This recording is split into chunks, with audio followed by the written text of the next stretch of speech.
I'm Mara, and my life used to be a monochrome painting of endless, predictable days, until one sunlit escape to the lake shattered everything I thought I knew. I can still feel the warm grass under my feet, the forbidden thrill racing through my veins as I crossed a line I never imagined I'd dare to touch.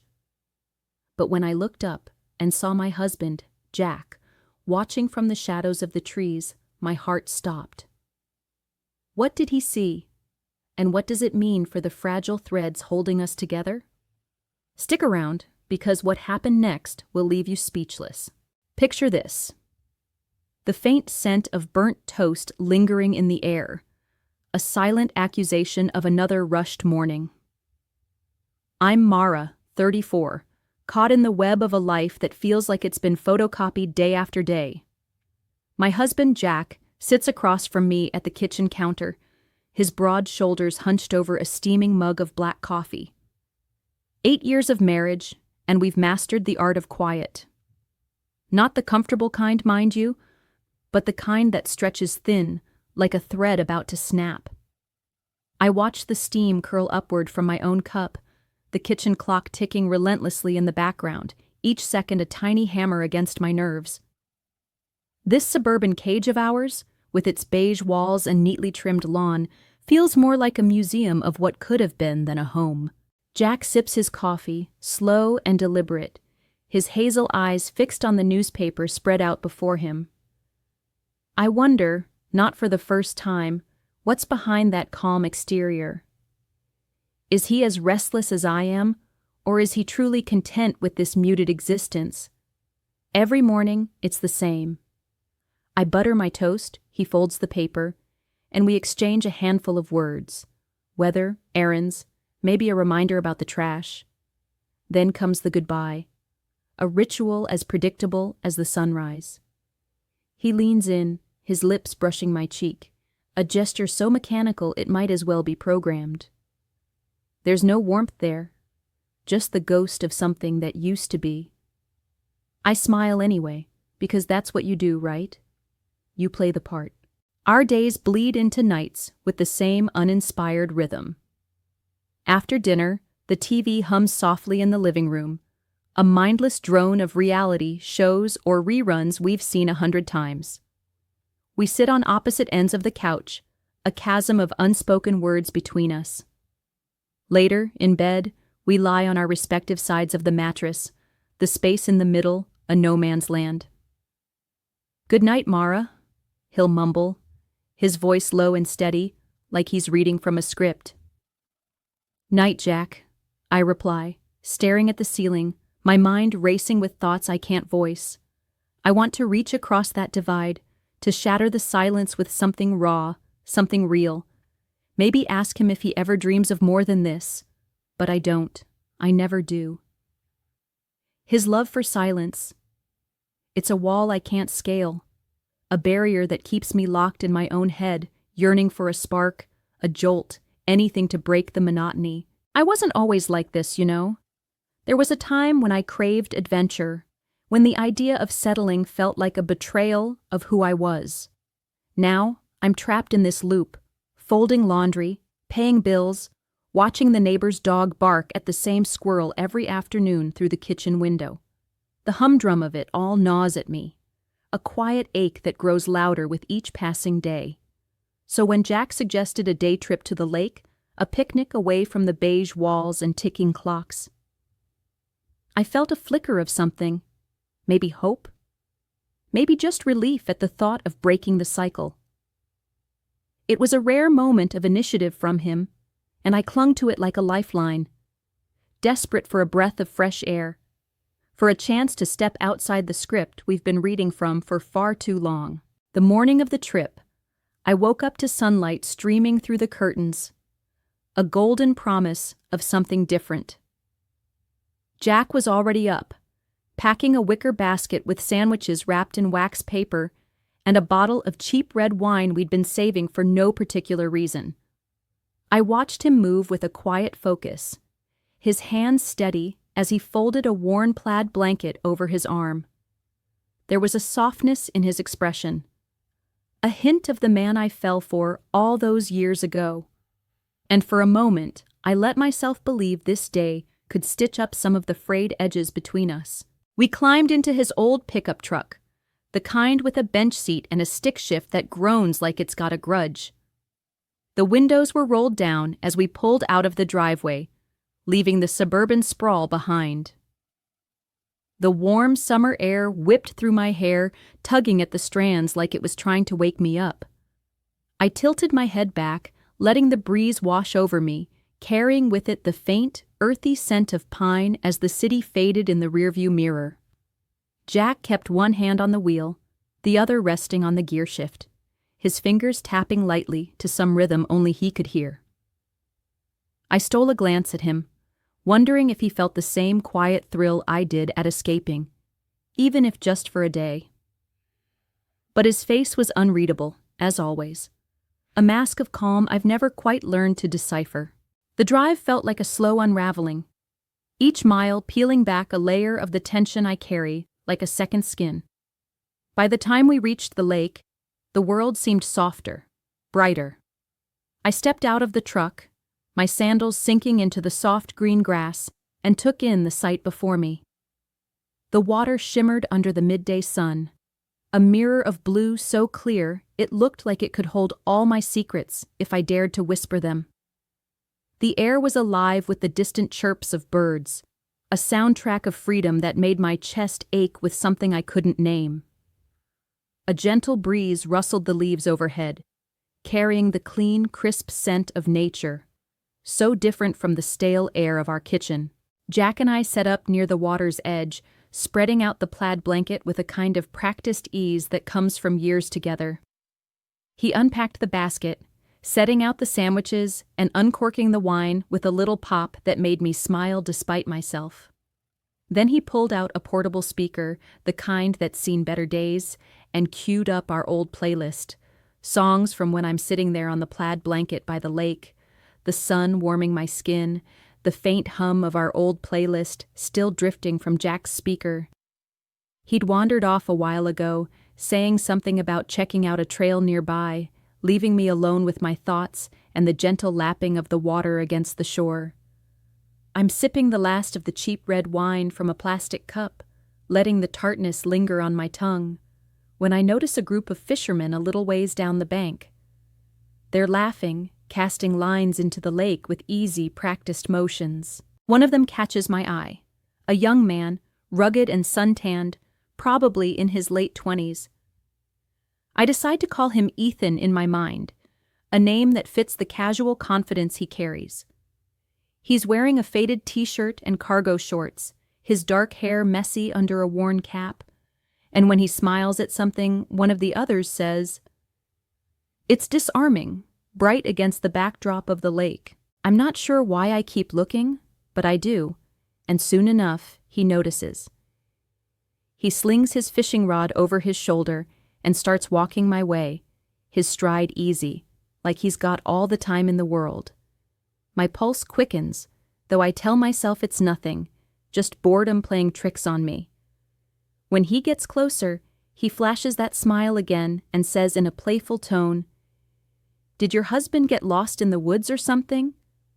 I laugh, a little too quickly, feeling a spark of excitement at his boldness, a flicker of something I haven't felt in ages. "Maybe," I reply, keeping my voice light, though my heart's already picking up speed. He gestures toward the trees with a sweep of his arm, and as he does, his hand brushes my shoulder, just a fleeting touch, probably accidental, but it sends a jolt through me, sharp and electric.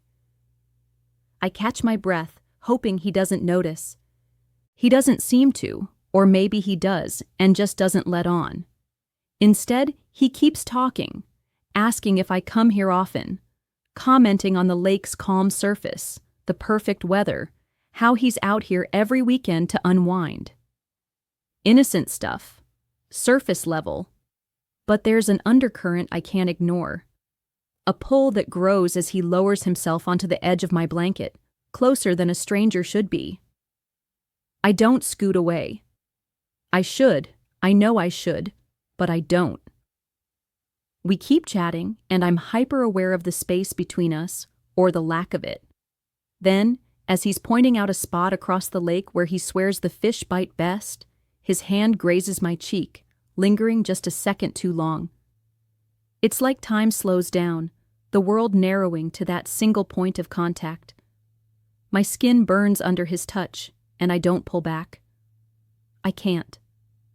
My heart's hammering now, a wild mix of guilt and thrill tangling up inside me, making it hard to think straight. I know I'm on dangerous ground, but it's like I'm watching myself from a distance, powerless to stop what's unfolding. The air between us crackles, heavy with unspoken intent, and in a reckless, impulsive moment, I let things spiral. Right there on the blanket, under the open sky, it's quick and nervous, a rush of intensity that steals my breath away.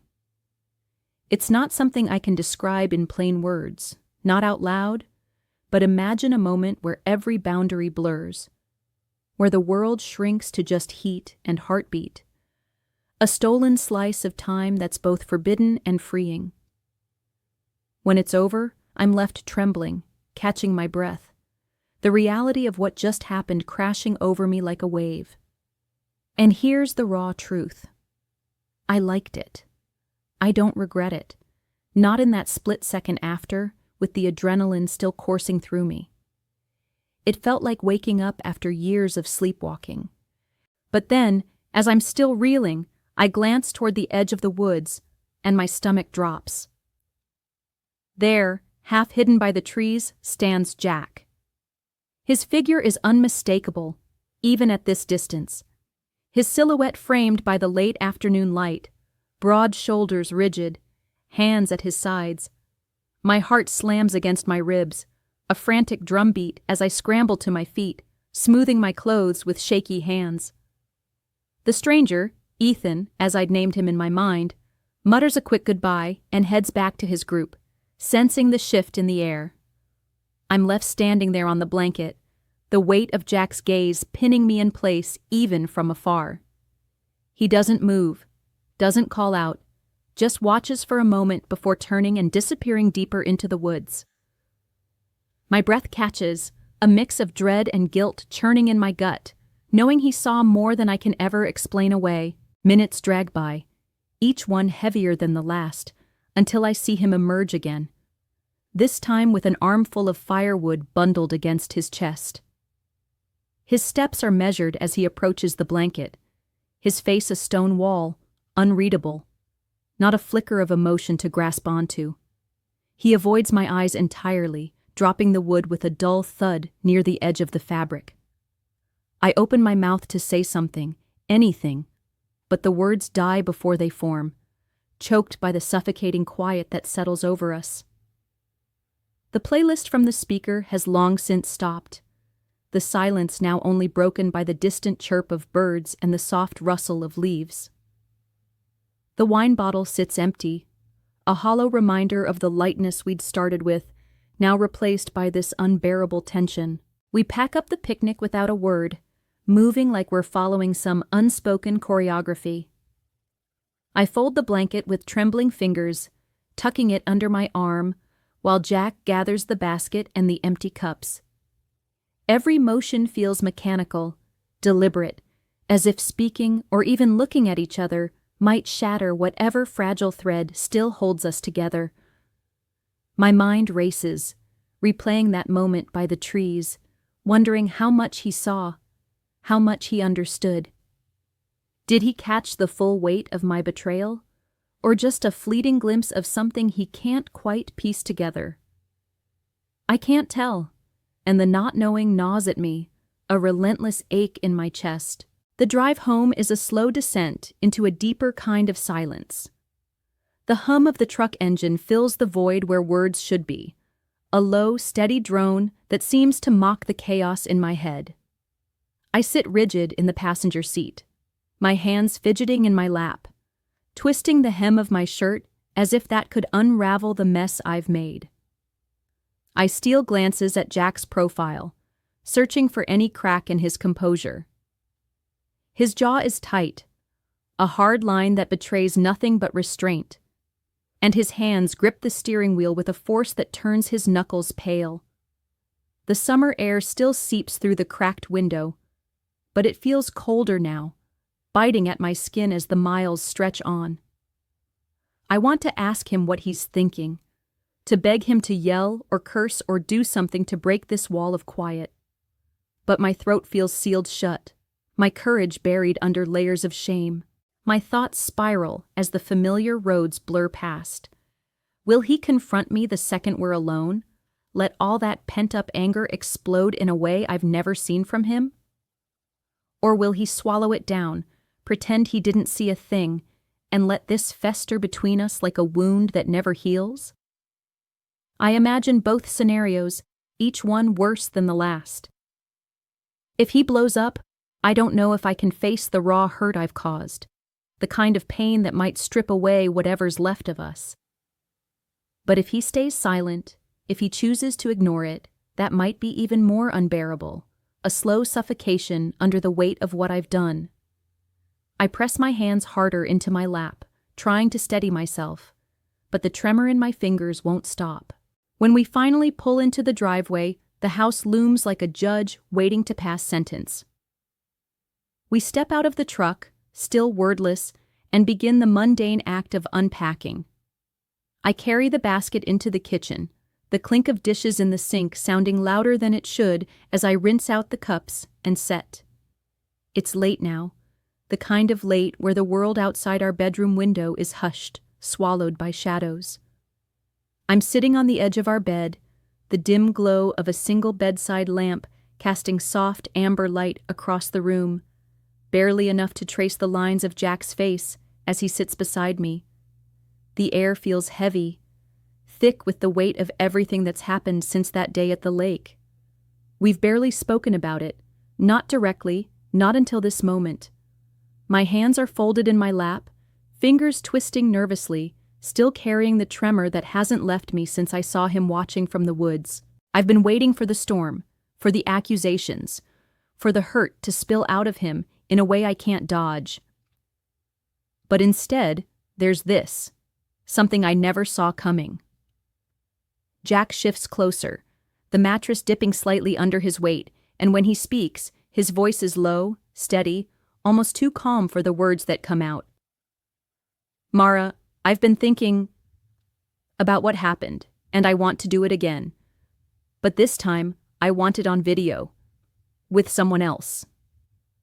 My breath catches, sharp and sudden, like I've been struck. I turn to look at him, searching his hazel eyes for some sign of anger, of bitterness, anything I can latch onto to make sense of this. But there's none of that.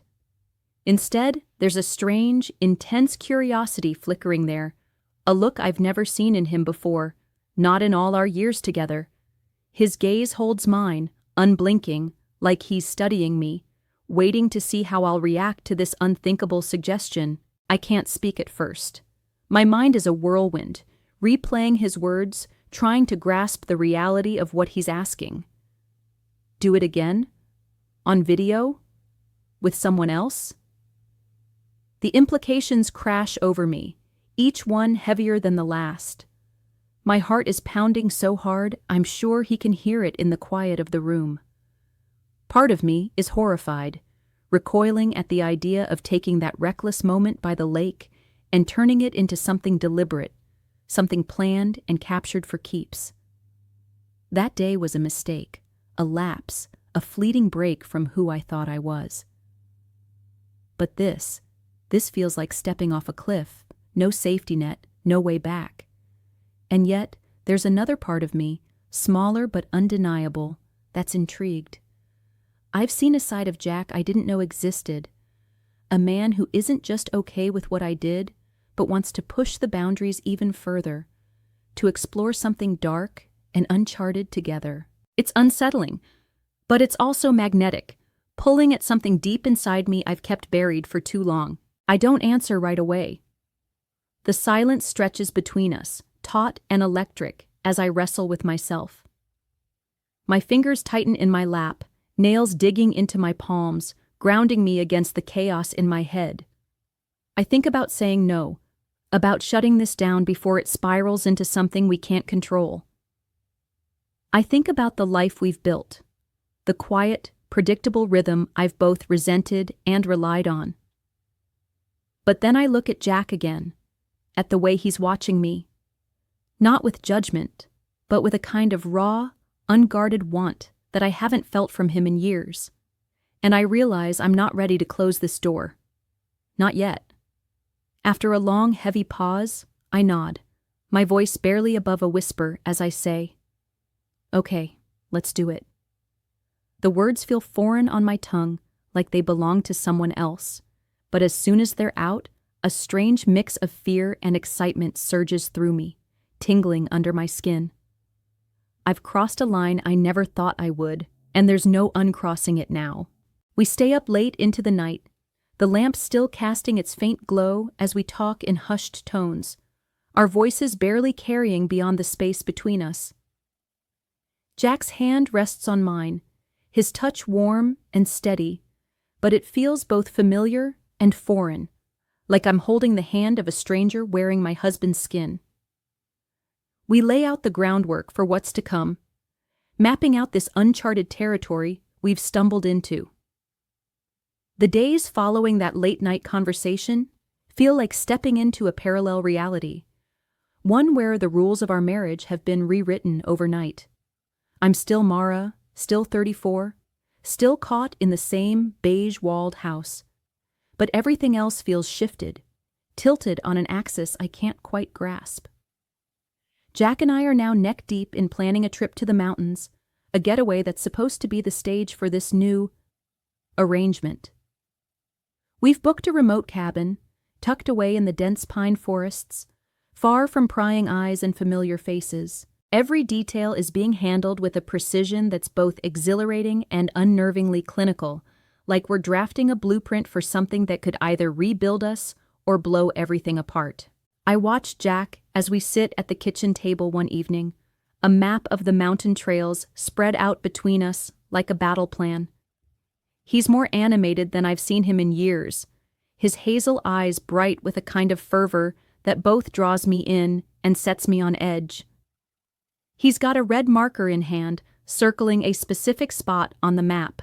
A secluded clearing, he says, perfect for the event. His voice is steady, almost businesslike, as he talks about angles and timing, as if we're organizing a photo shoot instead of something far more dangerous, far more personal. I'm sipping my coffee, the bitter warmth grounding me as my mind starts to drift. I see Ethan's face in flashes, that disarming smile by the lake, the heat of a moment I can't undo. Then I picture Jack's silhouette in the trees, that unreadable stare that changed everything. And I can't help but wonder about the unknown face of whoever comes next, a stranger yet to be chosen, yet to step into this twisted game we're crafting. My stomach churns with a mix of dread and anticipation, a cocktail of emotions I can't untangle. We've spent hours discussing boundaries, rules, and safeguards, turning our marriage into something that feels more like a contract than a bond. Jack lists off conditions with a calm detachment, where lines are drawn, what's allowed, what's not. I nod along, adding my own stipulations, but inside, I'm reeling. How did we get here? To a place where we're negotiating the terms of something so raw, so far from the vows we made 8 years ago. There's a thrill in it. I can't deny that. A rush that comes from stepping into the unknown together. But there's also a shadow over every word, a fear that this could be the thing that unravels us completely. I look at Jack as he folds the map with careful precision, his hands steady in a way mine never are these days. And I wonder if he feels the same tightrope tension I do. Is he as torn between exhilaration and unease? Or is this newfound energy all he needs to feel alive again? Packing for the trip becomes another ritual, each item a reminder of what we're walking into. I fold clothes into a duffel bag, my fingers lingering on a scarf I haven't worn in years, wondering if I'll even recognize myself by the end of this. Jack hauls gear into the truck, ropes, a small camera tripod, things that carry a weight beyond their physical heft. Every object feels loaded with intent, a silent acknowledgement of the path we've chosen. We talk logistics over breakfast, our voices low even though there's no one else to hear, as if speaking too loudly might shatter the fragile agreement we've struck. The air between us hums with something unspoken, a current that's both electric and unsettling. I catch his eye across the table, and for a moment, I see a flicker of the man I've shared a life with, the one who used to make me laugh over burnt toast. But then it's gone, replaced by this new version of Jack, the one who's leading us into territory I never imagined we'd explore. As the days tick down to our departure, I find myself caught in a constant push and pull. 1 minute, I'm buzzing with a restless energy, drawn to the danger. Don't forget to subscribe, like, and comment if you enjoyed this story. This will help us create more engaging stories for you.